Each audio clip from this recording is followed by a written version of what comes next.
বিয়ে কর বললেই তো আর বিয়ে করা হয় না। বিয়ে করতে হলে আগে মেয়ে দেখতে হয়, পছন্দ করতে হয়, তারপর না হয় বিয়ে। আমি কিছু জানি না, তুই আমার সাথে মেয়ে দেখতে যাচ্ছিস, ব্যাস। বুঝেছিস তো দোস্ত, ফার্স্ট টাইম মেয়ের সামনে গিয়ে নার্ভাস হয়ে গেলে ঝামেলা না।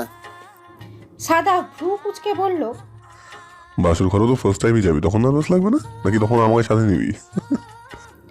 আরাফ আমতা আমতা করে বলল, পেঁচাও কেন দোস্ত? তুমি আমার জন্য এটুকু করতে পারো না? তোমার জন্য সারাটা জীবন কত কিছু করেছি আমি, আর আজ। সাদাফ কপাল কুচকে বলল, হয়েছে, আর সেন্টি খাইও না মামা। তুমি আমার জন্য বহুত করেছো, আমাদের বিপদের মধ্যে ফেলে নাক ডেকে ঘুমাইছো। তা কি ভুলে গেছি আমি? শালা কেয়ারলেস কোথাকার। আরাফ অসহায় দৃষ্টিতে তাকালো, মুখটা ছোট করে বলল, এমন করছো কেন? সেই দিন অ্যালার্জি ট্যাবলেট খেয়েছিলাম বইলে না, ঘুমিয়ে পড়েছিলাম। নয়তো তোর বিপদে রেখে কি আমি ঘুমাতে পারি? তাছাড়া সেই 7-8 মাসের কথা এখন কেন টানছিস বলতো? সাদাফ জবাব দিল না। ব্রেকফাস্ট শেষ করে রুমের দিকে যেতে যেতে বলল, অফিসে কাজে যা, ফিতে ফিতে 10টা বেজে যাবে। সাদাফের পেছনে হাঁটতে হাঁটতে নাছোড়বান্দা গলায় বলে উঠল আরাফ। প্লিজ দোস্ত, চল না, একটু ম্যানেজ কর দোস্ত। সাদাফ বিরক্ত গলায় বলল, তুই ভালো করে জানিস মেয়ে দেখা বিষয়টা একদমই পছন্দ নয় আমার, তারপরও জোর করছিস কেন বলতো? আরাফ বাচ্চাদের মতো মুখ করে বলল, তোর জন্য তো আর দেখতে যাচ্ছি না, যাচ্ছি আমার জন্য। সাদাফ অফিসের শার্ট গায়ে চড়াতে চড়াতে বলল, পারবো না। আম্মু তোকে সাথে নিতে বলেছে সাদাব, আম্মু তোকে ছাড়া যাবে না দেখিস। সাদাফ টাইয়ের নট বাঁধতে বাঁধতে ছোট্ট করে নিঃশ্বাস ফেলল। ডান হাতের কবজিতে বড় ডায়ালের ঘড়িটা পড়তে গিয়ে বলল, মেয়ের বাড়ি কই, কয়টা যেতে হবে? আরাফ স্বস্তির নিঃশ্বাস ফেলে বলল, বেশি দূর না তো, এই তো উত্তর মডেল টাউনের পাশের বাসা, 7টা নাগাদ গেলেই চলবে। ডিনারের দাওয়াত দিয়েছে ওরা। সাদাফ অদ্ভুত চোখে তাকালো, বিস্মিত গলায় বলল, উত্তরা? বনানী থেকে উত্তরা খুব কাছে মনে হচ্ছে তো, ডাফা একটা। আরাফ বোকা হাসি হাসল। জানলার কাজ ভেদ করে আসা রোদে আবারও ঝিলিক দিয়ে উঠল তার বাঁকা দাঁত। কলিং বেলের প্রচণ্ড শব্দে ঘুম ভেঙে গেল সেফার। ঘুমু ঘুমু চোখটা কয়েকবার পিটপিট করে আবারও উপুর হয়ে শুয়ে পড়ল সে। খানিক বাদে আবারও সেই বিরক্তকর শব্দ।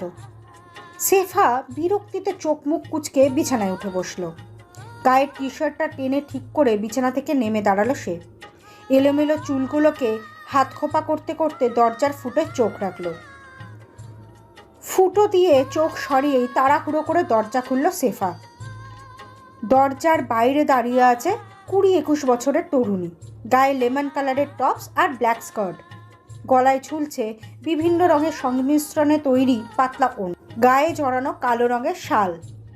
মেয়েটাকে দেখেই উত্তেজনায় লাফিয়ে উঠল শেফা। দুহাত শক্ত করে চেপে ধরে বলল, ওয়াটার প্রেজেন্ট সারপ্রাইজ শুভ্রতা, তুই হঠাৎ?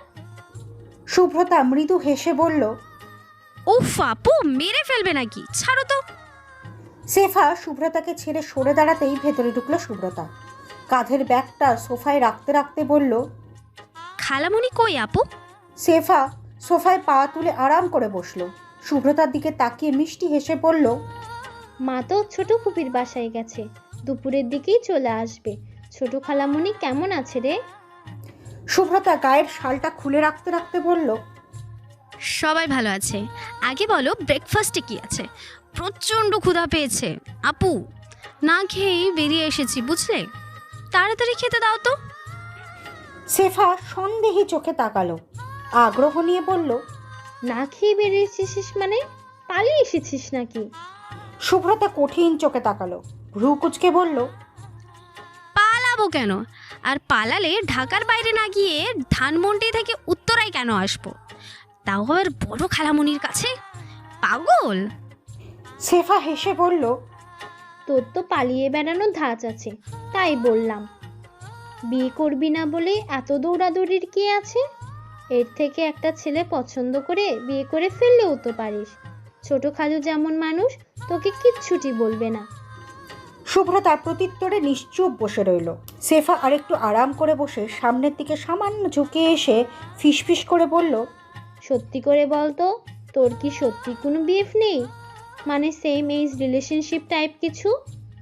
সুব্রতা মুখ বাঁকিয়ে বলল। তুমি একটু বেশি ভাবো আপু। শেফা হতাশ গলায় বলল। তো বারবার পালাস কেন? বারবার কোথায় আপু, সেই তো 7-8 মাস আগে মামুর সাথে রাগারাগি করে চলে এলাম, তারপর আর কবে পালিয়েছি আমি? এরপর বিয়ের কথা হয়নি বলেই পালাসনি, নয়তো ঠিক পালাতি।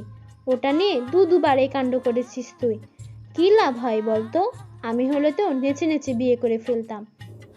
সুব্রতা মৃদু হেসে বলল। আম্মুর জন্যই তো এমনটা হয়, বাবা তো চাইছে না বিয়ে দিতে, তাহলে এত বাড়াবাড়ি কেন? তাছাড়া আমার ইচ্ছে পুরো বাংলাদেশ চষে বেড়ানোর, স্বাধীন চোখে সবটা দেখা। এইসব আবালদের নিয়ে বিয়ে করে 2-3 বছর 2-3টা বাচ্চা ফুটিয়ে চুলো গুঁতোতে বলুন আমায়, কখনো নয়, নেভার। সুব্রতাকে বেশ বোকা বলে মনে হয় তার। এত ভালো ভালো পাত্রকে কেউই ঠুনকো কারণে রিজেক্ট করে? শেফা তো কখনো করতো না। কি আছে এই বাংলাদেশে যা দেখার জন্য এত পাগলামো সুব্রতার? প্রকৃতি নামক ভারী শব্দটা বোধগম্য হয় না শেফার। তার কাছে তো বিয়ে, বর, বাচ্চা এই নিয়ে জীবন, সুখী জীবন। এবার একটা মনের মতো ছেলে পেলেই হলো তার, আর কি চাই? শেফার ভাবনার মাঝেই বলে উঠল সুব্রতা। শীতের শেষের দিকেও কি ভীষণ ঠান্ডা পড়েছে দেখেছো আপু? রাস্তায় যা একটু রোদ আছে, ঘরে তো একদম কাঁপাকাঁপি অবস্থা। আচ্ছা, খালামণি হঠাৎ জরুরি তলবে ডেকে পাঠালো কেন বলো তো? সিরিয়াস কিছু? শেফা অবাক হয়ে বলল। মা ডেকে পাঠিয়েছে তোকে। সুব্রতা মাথা নেড়ে বলল। কেন জানো না তুমি? না তো, আমায় তো কিছু বলেনি। সকাল থেকে তো বাজারপাতি নিয়েই ব্যস্ত ছিল। কাহিনী কি বলতো? সুব্রতা হতাশ চোখে তাকালো। রাত 8টা, মাঘের শেষেও ঠান্ডাটা যেন কামড়ে ধরছে শরীর। যানবাহনে পরিপূর্ণ উত্তরাও ঢাকা পড়েছে ঘন কুয়াশায়। ল্যাম্পপোস্টের আলোতে কুয়াশাগুলো ধোঁয়ার মতো কুণ্ডলি পাকাচ্ছে, কাছাকাছি আসতেই মিলিয়ে যাচ্ছে বাতাসে। এই শুভ্র কুয়াশার চাদর ভেদ করেই মেয়ের বাড়িতে এসে পৌঁছেছে সাদাফ ও বাকিরা। বেশ সাজানো গোছানো ড্রয়িং রুম, ডান পাশের দেওয়ালে বেশ কিছু ফ্যামিলি ফটো। সেই ফটোগুলোতেই চোখ বুলাচ্ছে সাদাফ। হালকা নীল টি শার্ট আর কালো ব্লেজারে বেশ স্নিগ্ধ লাগছে তাকে। সাদাফের সামনের সোফাটাতেই বসে আছেন একজন মধ্যবয়স্ক ভদ্রলোক। নাকের নিচে পুরুষালী গোঁফ, শক্তপোক্ত শরীর। বয়স 50-এর ঘর পেরোলেও চুল আর গোঁফে পাক ধরেছে মাত্র। চোখে মুখে কাঠিন্য স্পষ্ট। লোকটি ভারী গলায় আরাফের মা মামার সাথে আলাপ আলোচনা চালাচ্ছেন। এক পর্যায়ে গল্প থামিয়ে সাদাফের দিকে তাকালেন, শান্ত গলায় বললেন। ওনাকে তো চিনলাম না। আরাফের মামা বিগলিত হাসি নিয়ে বললেন। ও আরাফের বন্ধু, অসাধারণ একটা ছেলে, ছাত্র জীবনে ব্রিলিয়ান্ট স্টুডেন্ট ছিল, এখন চাকরিও করছে মাশাআল্লাহ। চাকরির 2 বছরের মাথাতেই বনানীতে ফ্ল্যাট কিনে হুলস্থুল কাণ্ড। লোকটি মৃদু হেসে তীক্ষ্ণ দৃষ্টি নিক্ষেপ করলেন সাদাফের মুখে, শান্ত গলায় বললেন। নাম কি তোমার বাবা? রাফাত আল সাদাফ। রাফাত আল সাদাফ, বেশ ভালো নাম। বাড়ির সবাই ভালো আছেন? সাদাফ মৃদু হেসে বলল। জি আলহামদুলিল্লাহ ভালো আছে। লিয়াকাত সাহেব হাসলেন। হঠাৎ করেই খেয়াল করলেন অচেনাই ছেলেটিকে বেশ ভালো লাগছে তার। স্বল্পভাষী ছেলেটির নিঃসংকোচ কথাবার্তায় সে কি তেজ! কোনো কৃত্রিম ভঙ্গিমা নেই তার চোখে। কাউকে আকৃষ্ট করার জন্য মিথ্যা হাসিও ঝুলে নেই তার ঠোঁটে। সব যেন খুব সাধারণ এবং সত্য। ড্রয়িং রুমের পাশের রুমটিতেই শেফাকে সাজাতে ব্যস্ত ছিল সুব্রতা। শেফাকে নিয়ে বের হওয়ার আগ মুহূর্তেই গম্ভীর কণ্ঠে বলা রাদাফ আল সাদাফ নামটা কানে এলো তার। কণ্ঠের ঝংকার আর নামটা কানে যেতেই চমকে উঠল সুব্রতা। কণ্ঠটা অর্থপরিচিত হলেও নামটা যে তারই, ঠিক এই নামের মানুষটির সাথেই তো। সুব্রতার ভাবনার মাঝেই চাপা গলায় ডেকে উঠলেন সাইদা বেগম। কি রে সুব্রতা, দাড়ি পড়লি কেন? নিয়ে যাও ওকে। সাইদা বেগমের কথায় ঘোর কাটল সুব্রতার। ঢোক গিলে শুকনো গলা ভেজানোর বৃথা চেষ্টা করে বলল। তো তুমি নিয়ে যাও না খালামণি, আমি বরং খাবার রেডি করি প্লিজ। সাইদা বেগম গরম চোখে তাকালেন। কিছু একটা ভেবে চোখের ইশারায় সম্মতি জানিয়ে শেফাকে নিয়ে বেরিয়ে পড়লেন। সাথে সাথেই পর্দা সরিয়ে উকি দিল শুভ্রতা। ডান পাশের সোফায় বসে থাকা সাদাফকে চোখে পড়ল তার। সাথে সাথেই কেঁপে উঠল বুক। হালকা নীল টি শার্টের ওপর কালো ব্লেজার, ডেনিম ব্লু জিন্স, পায়ে কেটস, ফর্সা গালে খোঁচা খোঁচা দাড়ি, আর কপালে পড়ে থাকা সিল্ক চুলগুলোতে মাতাল করা সুন্দর লাগছে ছেলেটিকে। প্রথম দিন ট্রেনে দেখে তো এতটা সুন্দর লাগেনি শুভ্রতার। তাহলে আজ কেন? আচ্ছা, তবে কি এই ছেলেটাই শেফাবুকে দেখতে এসেছে? কথাটা ভেবেই আটকে উঠল শুভ্রতা। তাহলে কি শেফা তার সতীন হতে চলেছে? এসব অদ্ভুত চিন্তার মাঝপথেই ভ্রু কুচকালো শুভ্রতা। এসব কি ভাবছে সে? শেফার সাথে সাদাফের বিয়ে হলেই বা তার কি এসে যায়? নিজের মনে করা এই প্রশ্নের জবাবে বিড়বিড় করে বলে উঠল শুভ্রতা। অবশ্যই আসে যায়। আপুর সাথে ওনার বিয়ে হলে বছরে 100 বার দেখা হবে ওনার সাথে। তখন যদি ব্ল্যাকমেল করে, মা বাবাকে যদি বলে দেয়, অথবা পালিয়ে আসার জন্য জল লাগালে গালে বা অধিকার চাই। কথাগুলো ভাবতেই গলা শুকিয়ে গেল শুভ্রতার। এই ঠান্ডা রাতেও কি ভীষণ গরম লাগছে তার। বুকের গহ্বরে অদ্ভুত এক অনুভূতি হচ্ছে। টেনশনে মাথা ফেটে যাচ্ছে। কি করবে এখন শুভ্রতা? শুভ্রতার হুট করেই কান্না পেয়ে যাচ্ছে। এই গোটা বাংলাদেশে কি দেখতে আসার মতো শুধু শেফা নামক মেয়েটাই ছিল? শুভ্রতার বরকে কি সব রেখে তার বোনটাকেই দেখতে আসতে হলো? নিচের ঠোঁট কামড়ে ধপ করে বিছানায় বসে পড়ল শুভ্রতা। জিভা দিয়ে ঠোঁট ভিজিয়ে নিয়ে হাজারো চিন্তায় কপাল ভাঁজ করল সে। কিছুক্ষণ পর উঠে দাঁড়িয়ে এদিক ওদিক পায়চারি করলো। না, কোনো বুদ্ধিই আসছে না মাথায়। হঠাৎ করে ব্রেনটা এমন অকাজু হয়ে গেল না কেন কে জানে। ডান হাতের উল্টো পিঠ দিয়ে মুখের ঘাম মুছে মুহূর্তেই সিদ্ধান্ত নিয়ে ফেলল শুভ্রতা। যা হয়ে যাক না কেন, ছেলেটার সামনে যাওয়া চলবে না, কিছুতেই না। শুভ্রতার এই প্রতিজ্ঞা বেশিক্ষণ টিকল না। সাইদা বেগমের গরম চোখের সামনে টিকতে না পেরে বাধ্য হয়ে নাস্তা সাজিয়ে নিয়ে সামনে যেতে হলো তাকে। রান্নাঘরে হাজারো ভাবনা চিন্তায় নিজেকে শাসন রাখলেও সাদাফের সামনে যেতেই ধুকপুক করে উঠল বুক। সাদাফ আরাফের সাথে খুনসুটিতে ব্যস্ত। শুভ্রতা দুরু দুরু বুকে সামনের টেবিলটাতে খাবারগুলো সাজিয়ে রাখতেই বেখেয়ালি দৃষ্টিতে তাকালো সাদাফ। দৃষ্টি ফিরিয়ে অন্যদিকে তাকাতেই ভ্রু দুটো কুঁচকে এলো তার। কি ভেবে আবারও শুভ্রতার মুখের দিকে তাকালো। মেয়েটাকে বড্ড চেনা লাগছে তার। কোথাও যেন দেখেছে সে, কিন্তু কোথায়? কথাগুলো ভাবতেই চমকে উঠল সে। বিস্ফারিত দৃষ্টিতে শুভ্রতার নিমজ্জিত চোখ দুটোর দিকে তাকালো।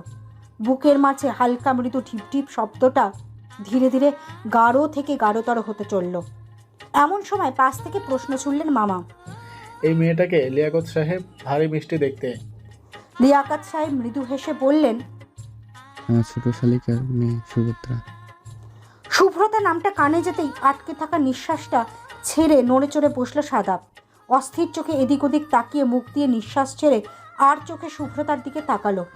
শুভ্রতাও গোপনে তার দিকেই তাকিয়েছিল। সাথে সাথেই চোখাচোখি হয়ে গেল দুজনের। চোখে চোখ পড়তেই দুজনেই চোখ সরিয়ে নিল দ্রুত। অস্বস্তিতে ভারী হয়ে এলো রুমের হাওয়া। দুজনেই জেনে গেল দুজনার পরিচয়। এই অস্বস্তির বাতাসে ছেদ ঘটিয়ে হাসি মুখে বলে উঠলেন মামা। ভারী মিষ্টি নাম, ও তো তাহলে আরাফের হবু শালী হলো। কি বলেন লিয়াকত সাহেব? শুভ্রতার সাথে সাথেই সাদাফের দিকে তাকালো। তার মানে বিয়েটা সাদাফের নয়। প্রথমে খুশিতে ঝলকে উঠলেও মুহূর্তেই মুখটা কালো হয়ে গেল শুভ্রতার। যার সাথেই বিয়ে হোক না কেন, বিয়েটা হয়ে গেলে তো বারবারই মুখোমুখি হতে হবে ওদের। এখন উপায়? ভয়ে শরীর ঠান্ডা হয়ে আসছে শুভ্রতার। 2 সেকেন্ড পরেই ঠান্ডা ছাপিয়ে প্রচণ্ড গরমে অস্থির হয়ে পড়ল শুভ্রতা। কাঁপা হাতে চায়ের কাপটা এগিয়ে দিয়ে ভারী নিঃশ্বাস ফেলতে লাগলো সে। এই বুঝি কিছু হলো, এই বুঝি চিনে ফেললেন, এই বুঝি প্রকাশ করলেন সব। এই ভয়ে মাখা ক্লান্ত মন নিয়ে সেফার পেছনে সোফায় হাত রেখে মাথা নিচু করে দাঁড়ালো শুভ্রতা। সাদাফ হালকা চোখে শুভ্রতাকে লক্ষ্য করলেও গম্ভীর মুখে বসে রইল।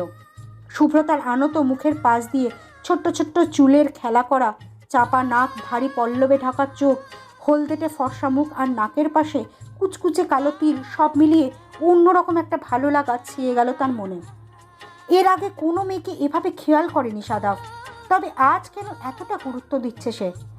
ভাগ্যের ফেরে পেয়ে যাওয়া স্ত্রী বলে, নাকি একগুচ্ছ হালাল অধিকার বলে? লিয়াকত সাহেবের কথায় সচেতন চোখে চায়ের কাপে চুমুক দিল সাদাফ। লিয়াকত সাহেব মাথা নেড়ে সম্মতি জানিয়ে বললেন, সেই তো লিয়াকাত সাহেবের উত্তরে হালকা হেসে কথা পারলেন মামা।